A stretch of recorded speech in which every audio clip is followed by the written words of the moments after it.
ध्यान करेंगे 45 मिनट।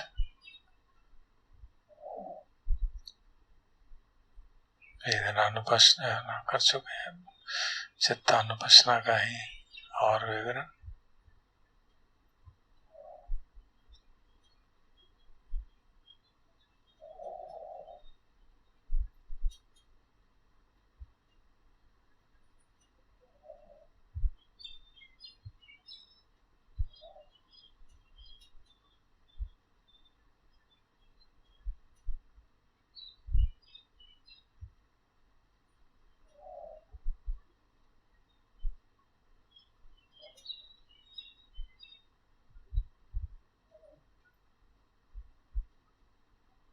काया को सीधा रखे, उजुम कायम पनिधाय,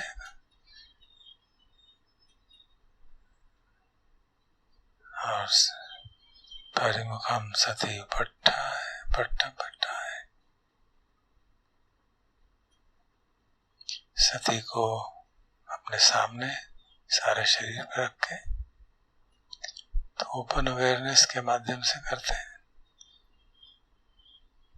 किसी एक पॉइंट पे कंसंट्रेट न करके सारे शरीर के बारे में, सारी इंद्रियों के बारे में सजग रहते हुए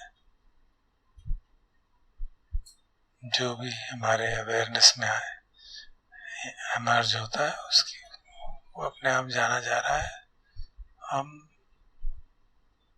शांत बैठ के देख रहे हैं। एक्चुअली हम देख भी नहीं रहे, वो अपने आप दिख रहा है, अपने आप जाना जा रहा है। तो मैं का भाव हस्त करके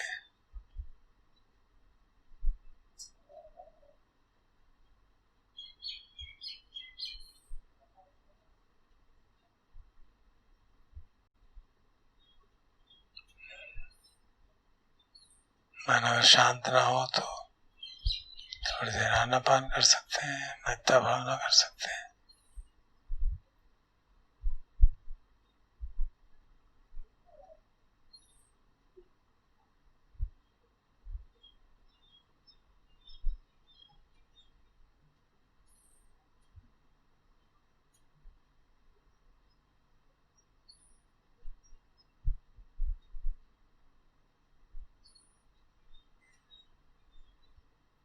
इस प्रकार हर ध्यान की सेटिंग का शुरुआत कायानुपश्ना से,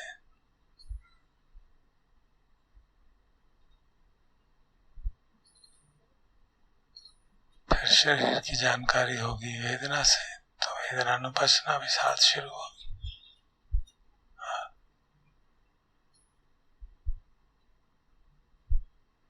तो इस प्रकार बॉडी कंटेम्पलेशन जो अजान चा कहते हैं, वो मेन आधार।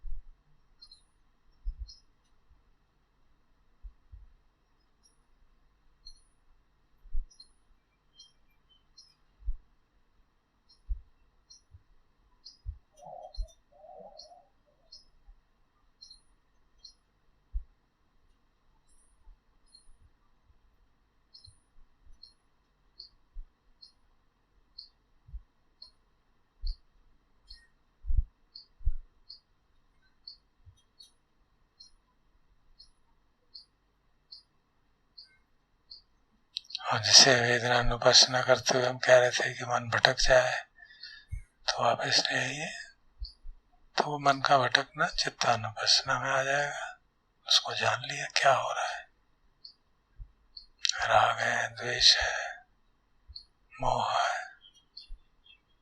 तो इस प्रकार ये तीनों, पहले तीनों अनुपश्नाएं आपस में गुथी हुई।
काया के पोस्चर का खूब ध्यान रखेंगे, गर्दन झुक जाए फिर सीधी कर लेंगे।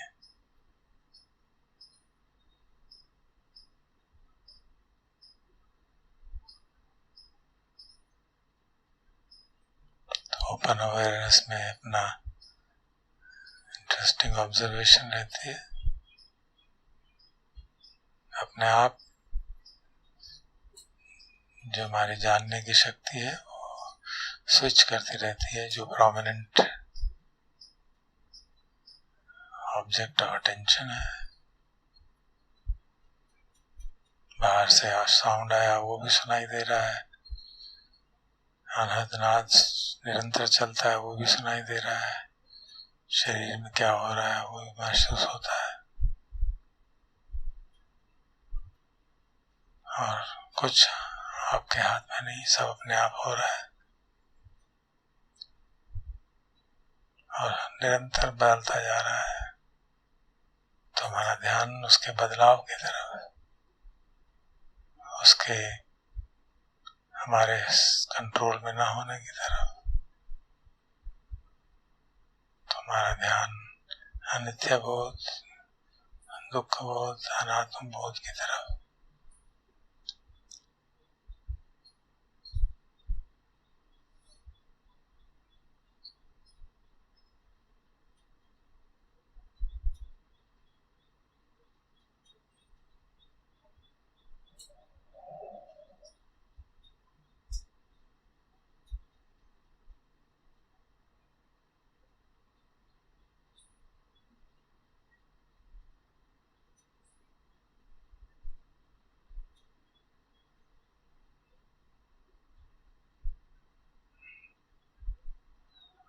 और जो अनित्य को जानता है वो अनित्य नहीं हो सकता।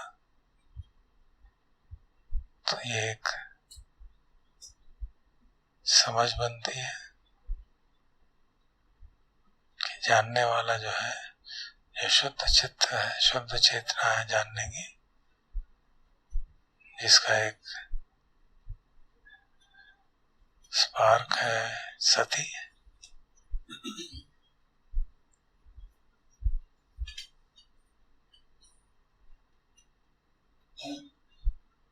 वो अनित्य नहीं है, वो नित्य है, शाश्वत है, अनात्मा है।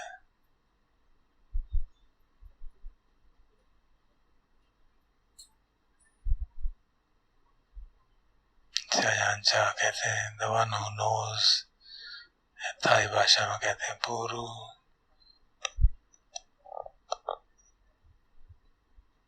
और जो फॉरेस्ट ट्रेडिशन के वरिष्ठ आचार्य रहे, आचार्य मन, कहते हैं शुद्ध चित्त।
अभी तक हमने देखा कि चित्त में राग है या नहीं है, द्वेष है नहीं है, मोह है नहीं है, इन स्थितियों की समीक्षा कर रहे थे। इससे आगे चित्त की और परिस्थितियों के बारे में विवरण है, एक बार उसको पढ़ लेते हैं फिर से।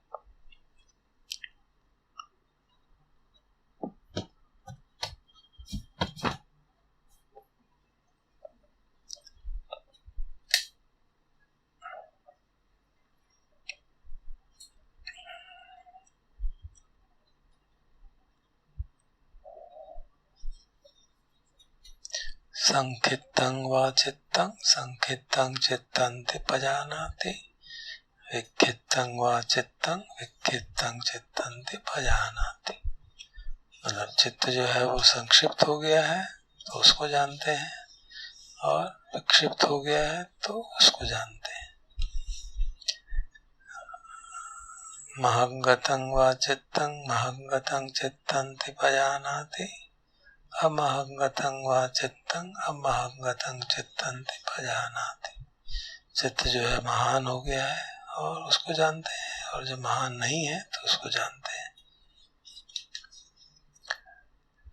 स उत्तरं वा चित्तं स उत्तरं चित्तन्ति पजानाति, अनुत्तरं वा चित्तं अनुत्तरं चित्तन्ति पजानाति।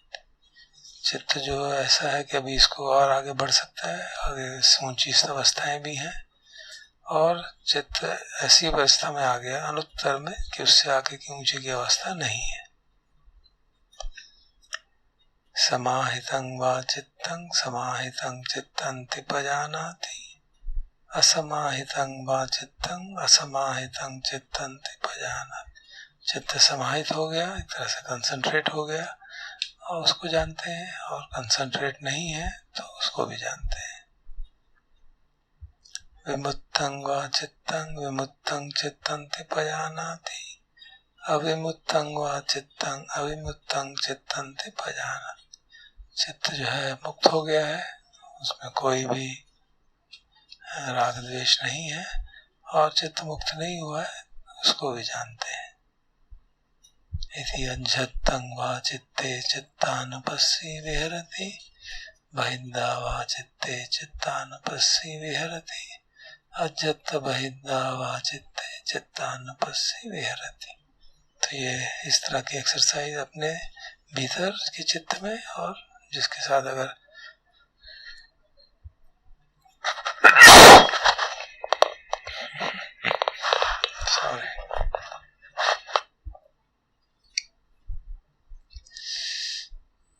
और किसी के साथ सामान्य इंटरेक्शन हो रहा तो उसके और देख के भी उसका बाहर का चित्र कैसा है।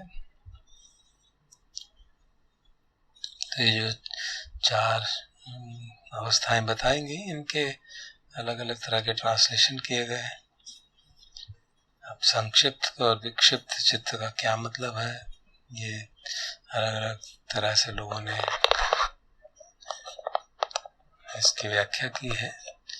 संक्षिप्त होता है छोटा, विक्षिप्त होता है फैला हुआ। सामान्य भाषा में हिंदी में देखें तो जब मन कलेक्टेड हो, इधर उधर भटक नहीं रहा है बहुत ज्यादा, तो उसे कहेंगे संक्षिप्त है, और जब बहुत भटक रहा है इधर उधर तो कहेंगे विक्षिप्त है। तो मुझे उसकी ट्रांसलेशन ठीक लगती है। महगतं व चित्तं, आपको शायद याद होगा, जब हम ब्रह्म विहार करते हैं तो हमेशा महगतं चित्तं की बात करते हैं।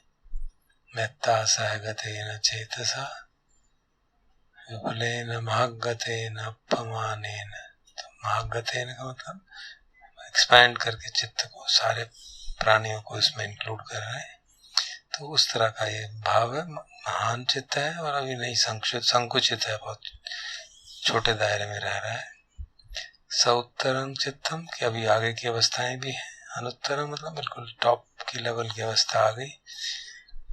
ये सब परिस्थितियां ध्यान के बारे में भी कही जाती है कि जब ध्यान करते हैं तो ये सबसे ऊंचा ध्यान आ गया या अभी नहीं आया है। समाहितम व चित्तम, समाहित का मतलब इकट्ठा हो गया, कलेक्ट हो गया, कंसंट्रेट हो गया। तो अभी चित्त कंसंट्रेट हो गया एकदम एक ऑब्जेक्ट पे, या अभी इधर उधर जाता रहता है। और विमुक्तम मतलब विमुक्त हो गया। विमुक्त होने का अल्टीमेट सेंस में तो है कि जब अरहंत अपना रिकलेक्ट करेंगे, साधना करेंगे, तो देखेंगे हाँ चित्त पूरी तरह विमुक्त हो गया। विमुक्त होने का ऐसे टेस्ट क्या है कि इसमें मैं का भाव नहीं है, बिल्कुल समाप्त हो चुका है। और अविमुक्त का मतलब मैं का भाव है। तो हम उसको उस तरह से इंटरप्रेट कर सकते हैं कि साधना करते हुए चित्त में मैं का भाव कम हो गया कि अभी काफी ज्यादा है। तो जैसे जैसे शनय शनय वो कम होता जाएगा तो विमुक्त की ओर बढ़ता चला जाएगा। बेसिकली इस तरह का इंटरप्रिटेशन इस सेक्शन का सेकंड पार्ट का किया जाता है। मुख्य बात ये है कि जो कुछ भी मन की स्थिति है उसको हम निरंतरता से जान रहे हैं। सामान्यतः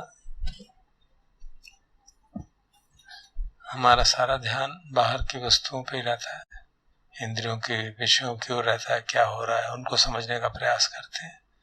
यहाँ हमें अंदर की ओर ले जाया जा रहा है, ओपन को, कि बाहर के विषयों का आपके मन के ऊपर क्या प्रभाव पड़ रहा है उसको देखिए। राग जाग रहा है कि द्वेष जाग रहा है, कि चित्त मोह जाग रहा है, कि चित्त समाहित हो रहा है, विशंकृत हो रहा है, विक्षिप्त हो रहा है, कॉन्ट्रैक्ट हो रहा है, बहुत महान बना हुआ है, जैसे मैत्री का अभ्यास कर रहे हैं या ब्रह्म विहार का अभ्यास कर रहे हैं, तो सचमुच में सारे विश्व को, सभी लोगों को इनकम्पास कर पा रहा है या नहीं कर पा रहा। तो इस प्रकार जो चित्तानुपश्यना है उसके विशद रूप को हम प्रैक्टिस में ला सकते हैं। तो थोड़ी देर करते हैं ऐसा।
आप भी नोट कर रहे हो कि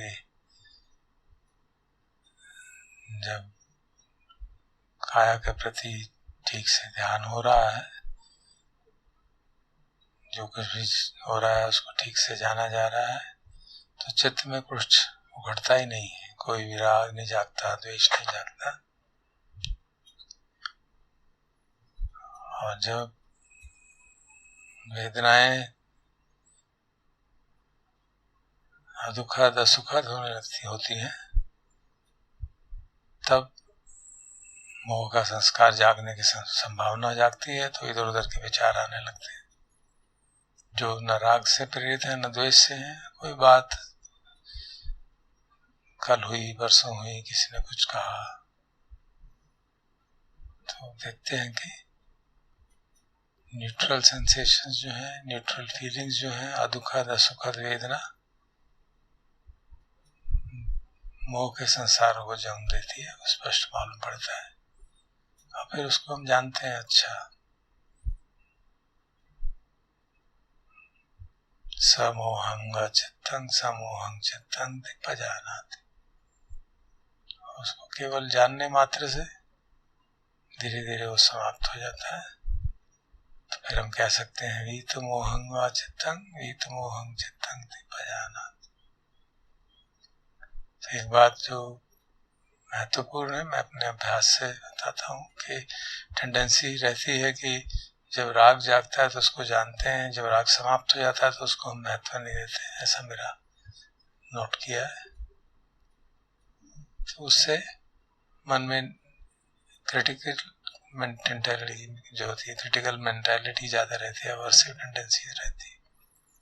तो इसलिए सुझाव दिया जाता है कि जिस तरह से राग द्वेष और मोह का उत्पन्न होने को जानते हैं, उसी तरह से उनके व्यय होने को, समाप्त होने को भी महत्व देना चाहिए, रुक के देखना चाहिए।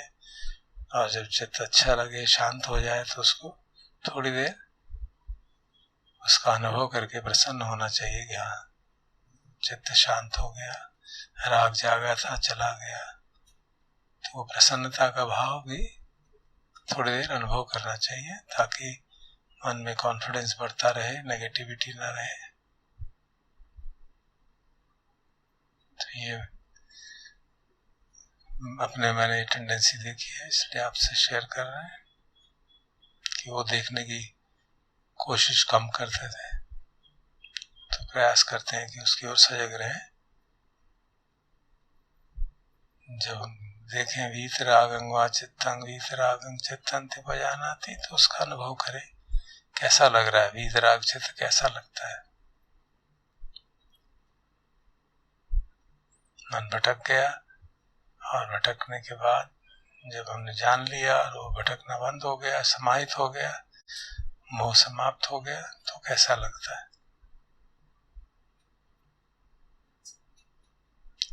तो जब इस पे रिफ्लेक्ट करते हैं तो स्पष्ट मालूम पड़ता है कि चित्त जो है अपने वश में नहीं है, परिस्थितियों के हिसाब से बदलता रहता है। जैसे परिस्थिति आती है वैसे चित्त में कुछ जागता है, समाप्त हो जाता है। तो उसके साथ चित्त ने जो धारण किया है उसके साथ चिपकने की, तादात्म्य करने की गलती नहीं करनी चाहिए।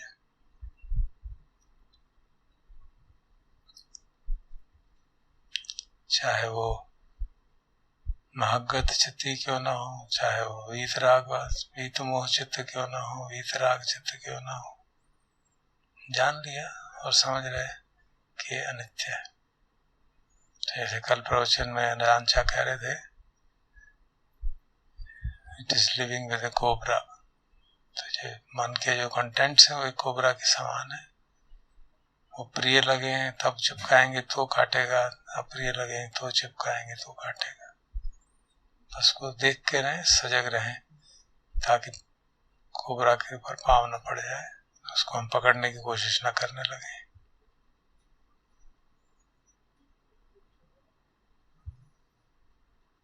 बस इतनी सी बात याद रखनी है।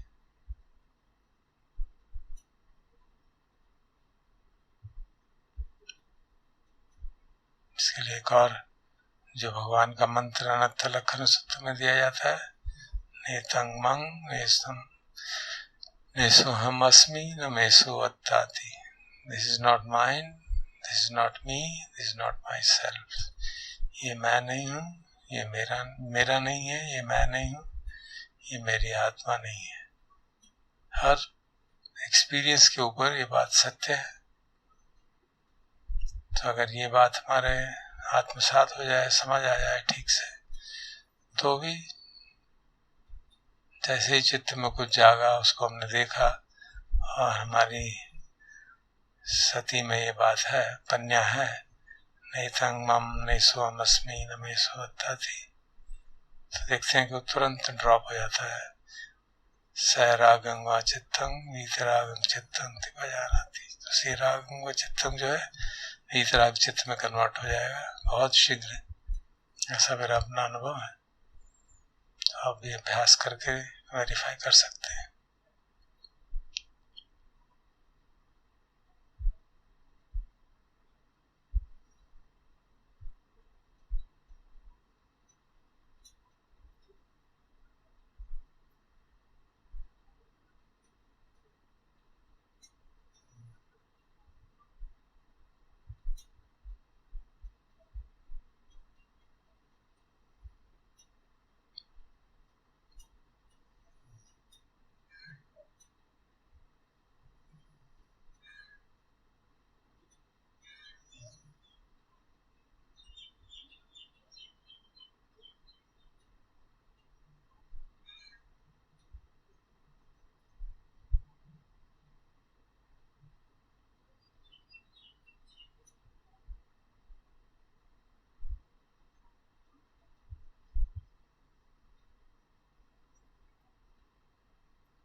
फॉर्मल सिटिंग मेडिटेशन में राग नहीं जाग रहा, द्वेष नहीं जाग रहा, मोह नहीं जाग रहा, सिर्फ वेदनाएं जानी जा रही हैं, तो इससे एक निष्कर्ष नहीं निकालना चाहिए कि सब समाप्त हो गया, अब राग भी समाप्त हो गया, द्वेष भी समाप्त हो गया।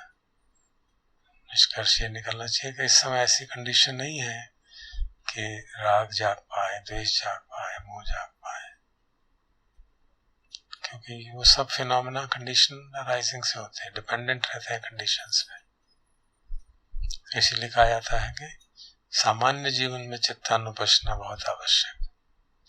हमारी डेली लाइफ में किसी ने कुछ कहा तो चित्त में क्या हुआ, कुछ सुना, कुछ खाया, कुछ सूंघा, कुछ छुआ, तो इंद्रियों पे जब स्पर्श होते हैं तब चित्तानुपश्यना की बहुत आवश्यकता रहती है।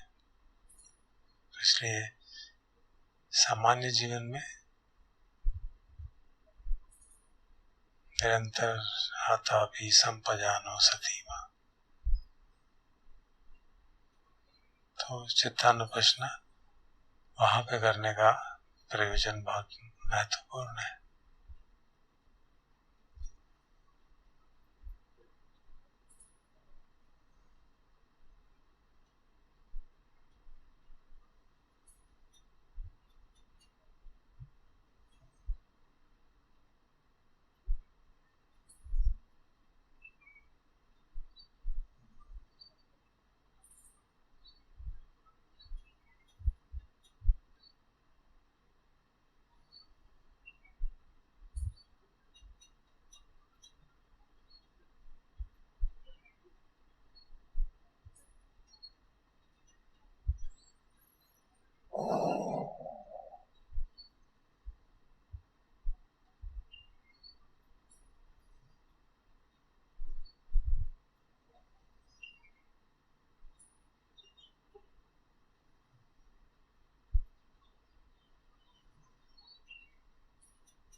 और इसी तरह जब हम ब्रह्म विहारों का अभ्यास करते हैं उस समय भी हम जांच सकते हैं चित्त महागतेन हुआ या नहीं हुआ, या सिर्फ हम बोल रहे हैं।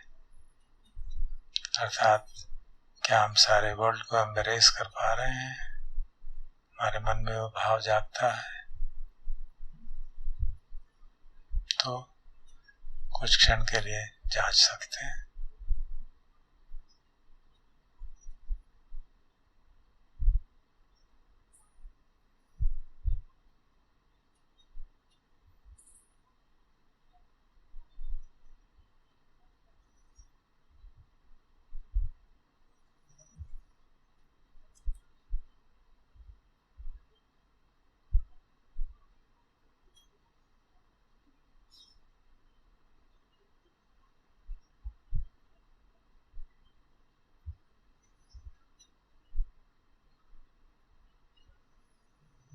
और जो गहन समाधि का अभ्यास करते हैं, पहला ध्यान, दूसरा ध्यान, तीसरा ध्यान, तो वो रिव्यू कर सकते हैं कि चित्त में अभी भी गुंजाइश है इसको आगे ले जाने की,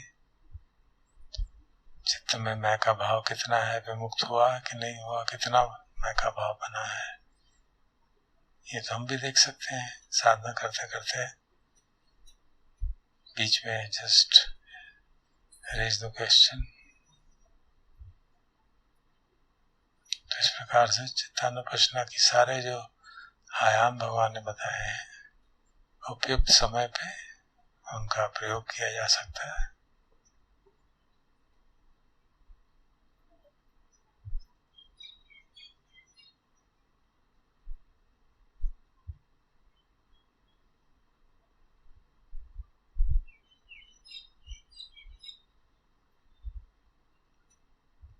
प्रज्ञा के जगाने के लिए मुख्य बात ये कि इनके अनित्य स्वभाव को समझे, सारे चित्त की परिस्थितियों को।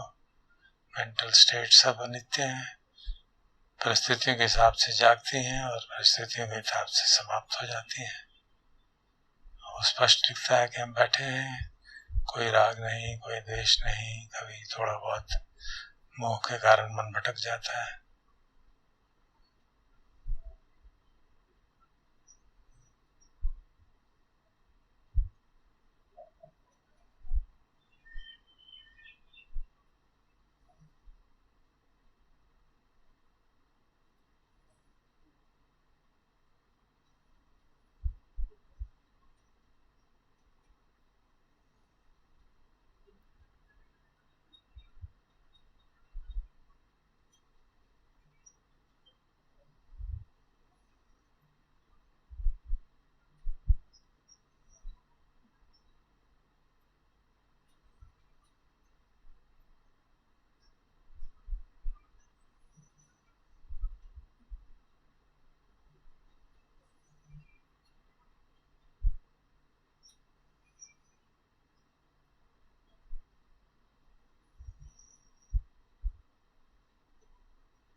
बीच बीच में हम ये भी रिफ्लेक्ट कर सकते हैं सतिपट्टन की जो निर्देश है, अत्थि कायोति तनस्य सती बच्चुपट्ठिता होती। ये काया है सिर्फ मेरी है, वैसी है, ऐसी है, ऐसा कुछ नहीं है। अत्थि वेदनाति, और ये वेदना है। अत्थि चित्तंति, ये चित्त है। यावदेव ज्ञानम मत्ता है, पटिसति मत्ता है। तो लक्ष्य क्या है? केवल ज्ञान, केवल सति, कोई जानकारी है क्या हो रहा है, लेकिन कोई जानने वाला नहीं है। दृष्टा भाव में दृष्टा भी नहीं है।